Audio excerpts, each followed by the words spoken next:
English translation, 143rd contact. Sunday, 22nd March 1981, 18:53 hours. I've only called you today because I would gladly like to know a few things about our universe, if you want to answer these questions for me. Sure, on the other hand, I also would have visited you within the next few days because I have a few things of importance to discuss with you. And what is that? First, state your questions. I can still report my concern to you afterwards. It concerns the warnings that I suggested to you recently. Warnings? Oh yes, you probably mean the authorities and organizations that want to approach me again. That also stands somewhere in one of the last reports. You know, however, that I have no major worries about that. Sure, but the relevant interests have worsened very much in the meantime, which is why it is appropriate that now you seriously need to worry about it. The members of your group are also involved in this, but about that I will report to you afterwards. What questions do you have? This is simple, actually. The first question is this: what is the diameter of the entire creation? This had to come at some point, and you can save the remaining questions because I will certainly explain them to you in the answer of your question. As you wish. I am listening. To answer your question, I must be somewhat detailed. The universe is divided into 7 units. That is to say, rings or belts that, entirely together, form the whole universe, and all of these rings are rotating against each other and have different diameters and an ovoid shape. 1 central core, 2 Ur-core belt, 3 Ur-space belt, 4 solid-state matter universe belt, 5 transformation belt, 6 creation belt, and 7 displacement belt. And we also call the creation belt the creation matter belt or the expansion belt, and the displacement belt, the last and extreme, embodies, according to your sense, a bumper belt. Now, the solid-state universe is that part of the universe in which the new births exist, so the nascent stars, etc., with all their life forms. This real solid-state universe is calculated from the end of the creation Ur-core's outer wall up to the beginning of the outer wall of the transformation belt, which exhibits a half diameter of 7,869 octillion light-years and is thus the next largest belt after the creation belt. In addition, the outer wall of the transformation belt is where this belt collides with the inner wall of the real creation belt, also known as the expansion belt or creation matter belt. So this is that space which embodies the solid-state universe and is so called because in these 3 areas, the coarse material becomes existent and is existent. And the coarse material becomes existent in the transformation belt only by a transformation from remains of the penetrating creation belt, which are converted into coarse material from immaterial energy. This is the real solid-state universe, which consists of the transformation belt, the universe belt, and the Ur-space belt. In addition, the transformation belt exhibits such a gigantic mass and is the next largest belt to the creation belt because it is responsible for ensuring that in the space created by the expansion belt, the transformation of fine material energies into coarse material takes place, and at the same time, time itself appears and becomes existent. Already in this transformation belt, time begins to run into the past, from which aging originates. This means that in this transformation belt, chronons begin to exist, then are aging and becoming tachyons, and are representing the past. By the way, tachyons may be proven by the terrestrial scientists in a short time. At the same time, the speed also decreases from the transformation belt in an irregular manner, but in a certain half-life. The irregular decrease in speed, which amounts to 147 times the speed of light in its starting point and expansion point, comes about through mutually self-influencing and different time streams that have already changed in their speed. In the interior center of the universe is the real Ur-core, which grows with each fallback of the creation, so of the whole universe, doubling itself in size. Thus, the Ur-core will be twice as large with the next fallback as it is today. From this Ur-core, referring to the energy field resting in the Ur-space belt, which is the fallen back creation, new energies form for the renewed expansion to the next universe, whereby at the end of the slumber time, a new Big Bang takes place and a new expansion creates a new universe. Generally, all things of a much more refined form, which means that all coarse material will not be so stable anymore as in this universe. The Ur-space belt itself is that part of the universe from which the expansion of the creation occurs, in which the creation energy also slumbers and, on the other hand, after every fallback, develops itself and takes up new fundamental forces from the Ur-core, just to expand again through a renewed Big Bang. Of course, the dimension of the Ur-space belt also grows from fallback to fallback, because through every expansion of the universe and through the associated unchangeable effects and the extreme expansion that again follows contraction, the mass of the entire creation grows, always doubling itself in size. So thus, it becomes evident from this that in the becoming and passing of the universe, a cycle of Big Bang expansion, contraction, Big Bang expansion, etc. is arranged. Now, the central core embodies that belt, which consists of the real Ur-matter, which carries out its existence as generative material and life material of a pure, spiritual form, as real idea energy created from an Ur-creation, by whose strength alone this universe was able to create itself.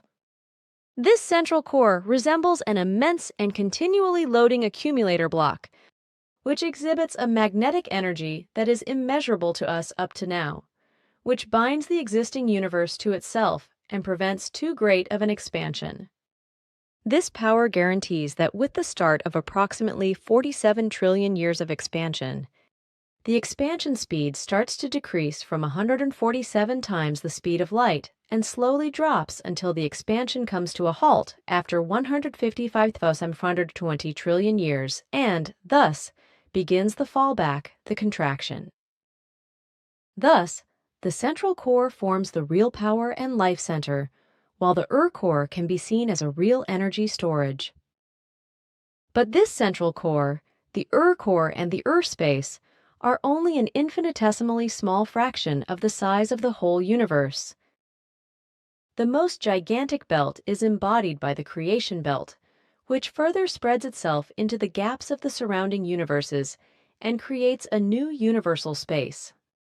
This creation belt is the real creation and the creation center, while the central core, with its diameter of 7 light-years, as well as the Ur-space belt, with its half diameter of 103 trillion light-years, and the Ur-core belt, with its half diameter of 103.5 trillion light-years, represent those structures known as the universe's central sun and the universe's central galaxy, respectively. In addition, the central core represents the central sun of the universe, while the Ur-space and the Ur-core carry out their existence as a central universe galaxy. Now, the outermost belt, with its half diameter of 14 million light-years, which we do not count with the actual universe, is the displacement belt.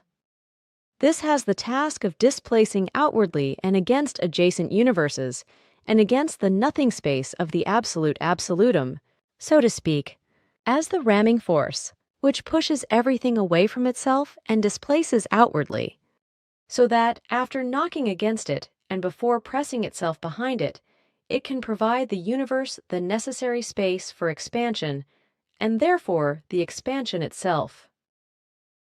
With that, you have actually answered virtually all relevant questions that I wanted to ask. Just one more question. Would it be possible that we could represent this ring belt construction of the universe schematically? I have paper and a ballpoint pen here. Sure. Here, you can transfer this representation to your paper. Ah, this is really good. Thank you. Only I see here that everything is perfectly circular and not ovoid.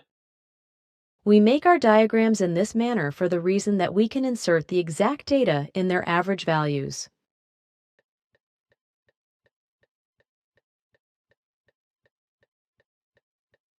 Of course, the universe is, in reality, ovoid and not round, as we show it here schematically. And also, the information given to you does not correspond to those measures that exist in the universe. They are only the exact average values, calculated according to the shape of the circle. I understand, but can you tell me about where we can find ourselves with the Earth on this diagram? Sure, you could mark the SOL system around here and the DAL universe here. Ah, then when we went or flew into the DAL universe, we would have flown in a direct line here through the Earth-space belt and then here through the transformation belt. That is correct because other than the Ur core and the central core, all other belts of the universe are usable for all life forms and are passable if they have the necessary means for it. Fantastic, and I am also finished with the drawing. But I would still have a question now. The creation itself, so the creation belt, which still expands at 147 times the speed of light, is truly nothing more than a tremendous and immeasurable mass of spiritual, Sohar radiant, blazing energy that spreads out in a storm-tossed, glimmering explosion, right? That is right. With that, I now know these things. However, another question still lies on my tongue, and indeed, in connection with what you still want to tell me. Sure. Thank you. Yes, recently, we spoke incidentally of different places where we could go, perhaps before the Great War begins. Would there not still be other possibilities? If we wanted to go where you advised us, then we would have to raise about 25 million Swiss francs. Sure, there are still other possibilities, but those places are not very safe unless you would build your buildings according to our instructions. But nevertheless, this could be done. Then I want to advise you that you should go, if necessary, to however, only in a future time, with which I want to say that this should not be soon. At the moment, you must only pay attention to the fact that you can still build all that is necessary in the center and provide what is still necessary. So you think that afterwards, the whole group should go?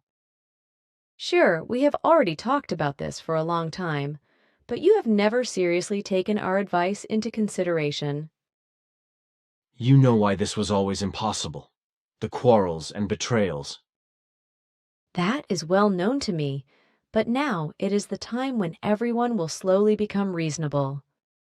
On your part, you should primarily be mindful to act as fast as possible according to what you have already known for many years. That you will find the basic beginning of your mission in this country, but that you will then possibly have to carry out your mission, unperturbed, also outside.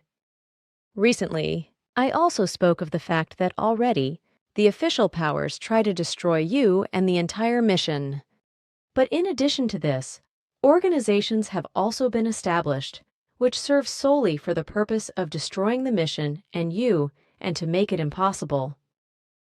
Emmanuel already explained in his time that you will be pursued in your homeland and that the whole world will be against you. Unfortunately, it only remained hidden from us, from which side the danger should find its origin. The peculiarity of the Earth humans, that they are able to speak other than what they truthfully think, has made it impossible for us. Otherwise, we could have prevented wolves coming along in sheep's clothing as your confidants, who then shamefully betrayed you. Now, unfortunately, time has progressed, and I have to get back. The answering of questions for you has taken up more time than I expected, so I will discuss these matters with you in even more detail at our next meeting. I hope that it will be very soon and in connection with your work that is to be done regarding the filming and photographing. So, unfortunately, I must say goodbye to you now, because I really have to go. Farewell, and be very careful, because many evil forces have in the meantime been directed against you. Goodbye! Goodbye, and very dear thanks. Greet the others, and give them my thanks. Take care. Thank you. Goodbye.